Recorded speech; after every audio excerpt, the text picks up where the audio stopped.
बिस्मिल्लाहिर्रहमानिर्रहीम। आज हम आपकी खिदमत में एक सबक आमोज अफसानवी किस्सा लेकर हाजिर हुए हैं। किस्सा है एक शख्स की सबसे छोटी बेटी का। छोटी बेटी अपने बाप का घर क्यों छोड़कर चली गई और किस तरह उसकी एक बादशाह से शादी हो गई।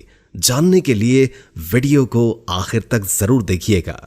एक दफा का जिक्र है कि एक सौदागर था जिसकी 3 बेटियां थी। इसकी तीनों बेटियां बेहद खूबसूरत थी, लेकिन छोटी वाली सबसे प्यारी थी। उस सौदागर को अपनी तीनों बेटियों से बेइंतहा प्यार था।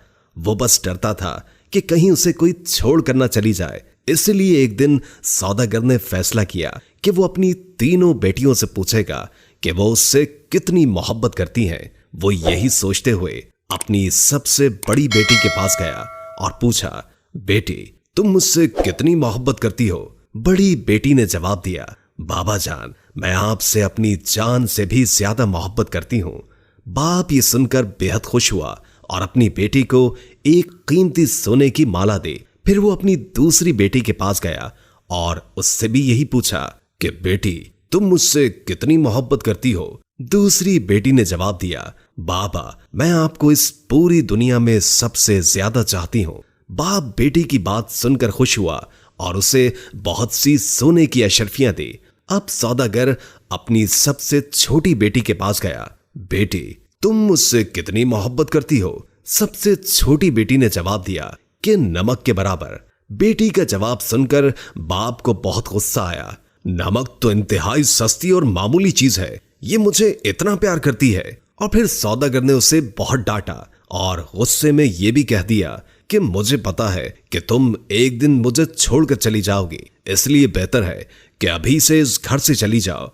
बाप की बात बेटी के दिल पर जाकर लगी और वो किसी को भी बताए बगैर घर से रोते हुए निकल गई। वो लड़की एक ऐसी जगह से गुजर रही थी जहां बहुत सी घास उगी हुई थी। लड़की ने अपने लिबास के ऊपर ही एक और घास का लिबास बनाकर पहन लिया ताकि पहचानी ना जाए। इसके बाद वो बादशाह के महल के बाहर जाकर रुक गई और बाहर खड़े सिपाहियों से कहने लगी कि सुनो, मुझे कुछ काम की जरूरत है, क्या तुम मुझे काम पर रख लोगे? मुझे सब काम आता है। नहीं बीबी, हम ऐसे किसी को काम पर नहीं रख लेते, जाओ यहां से। लड़की उदास हुई लेकिन फिर से इसरार करने लगी, देखो मुझे काम की बहुत जरूरत है, मेरे लायक कोई तो काम होगा महल में। इससे पहले कि सिपाही इनकार करता, एक बावर्ची उनके पास आकर खड़ा हो गया। उसने शायद लड़की की बात सुन ली थी। उसे लड़की पर बहुत तरस आया, इसलिए उसने लड़की को अपने साथ रख लिया। बावर्ची ने उसे सारे काम समझाए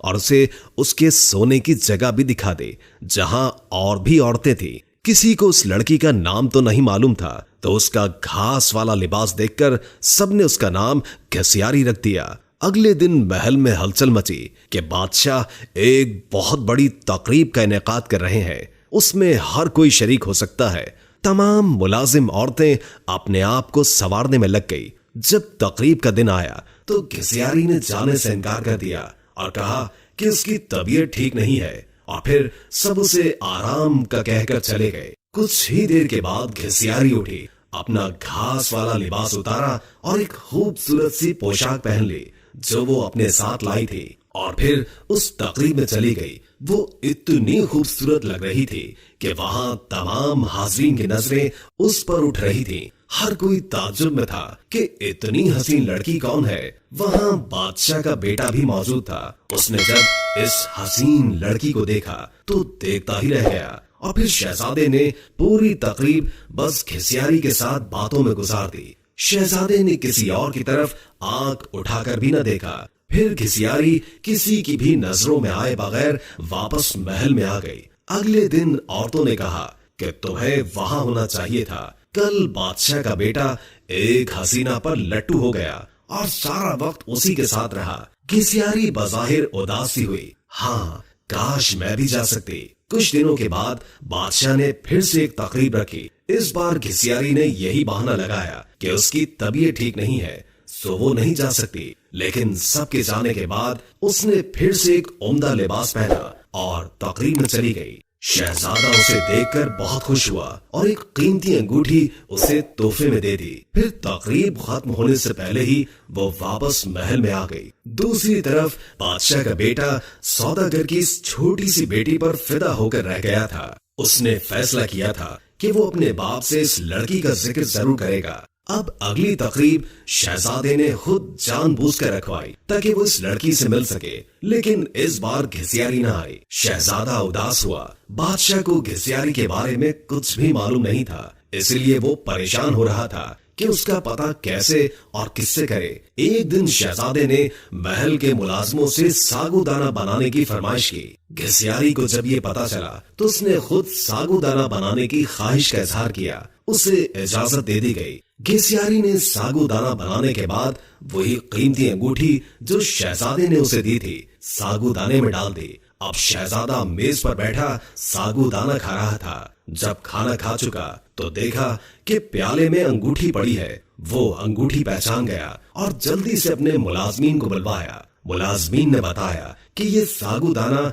घिसियारी नामी मुलाजमा ने बनाया है। फिर घिसियारी को बुलवाया गया। शहजादा घिसियारी को पहचान न सका, लेकिन जब घिसियारी ने बोलना शुरू किया तो शहजादे को उसकी आवाज सुनकर यकीन हो गया कि ये वही लड़की है जो उसे तकरीब में मिली थी और जिस पर वो दिल हार बैठा है। फिर घिसियारी ने अपना सारा किस्सा शहजादे को बताया कि वो इस महल में किस तरह पहुंच गई। शहजादे ने घिसियारी का बादशाह को बताया और इन दोनों की शादी कर दी गई। शादी के बाद एक बहुत बड़ी तकरीब रखी गई। उस तकरीब में सिर्फ शहर के बड़े बड़े सौदागर और ओहदेदारों को बुलवाया गया था। घिसियारी के बाबा भी उस तकरीब में मौजूद थे। खाने का वक्त हुआ तो मेज हर तरह के लजीज खानों से भर दी गई, लेकिन जब सबने खाना शुरू किया तो पता चला कि खाने में नमक ही नहीं है। घिसियारी के बाबा ने बादशाह को मुखातिब करके कहा, इसमें तो नमक ही नहीं है। बादशाह हल्का सा हंसा और कहने लगा, क्या हो गया सौदागर साहब, सिर्फ नमक ही तो नहीं है, बाकी सब कुछ तो है ना इसमें। ये सुनकर सौदागर की आंखों से आंसू जारी हो गए।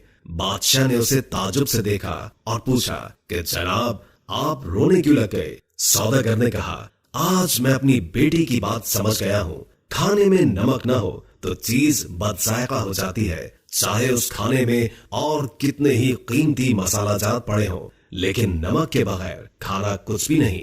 फिर सौदागर ने अपना किस्सा बादशाह को सुनाया और कहा कि मेरी बेटी मुझसे नाराज होकर चली गई है। मैंने उसे बहुत ढूंढा लेकिन वो नहीं मिली। मैं उसकी तरफ से बहुत परेशान रहता हूँ। सौदागर ने बादशाह को अपनी बेटी का हुलिया बताया तो बादशाह ने घिसियारी को बुलवाया और अपनी बेटी को सही सलामत देखकर बाप की खुशी का ठिकाना ही न था। सौदागर ने बेटी को गले लगाया और उससे माफिया मांगता रहा। दोस्तों, वीडियो अच्छी लगी हो तो लाइक करके शेयर कर दें और कोई अच्छा सा कमेंट कर दें। अल्लाह ताला हम सबको अपनी हिफ्ज़ व अमान में रखे। जज़ाकल्लाह।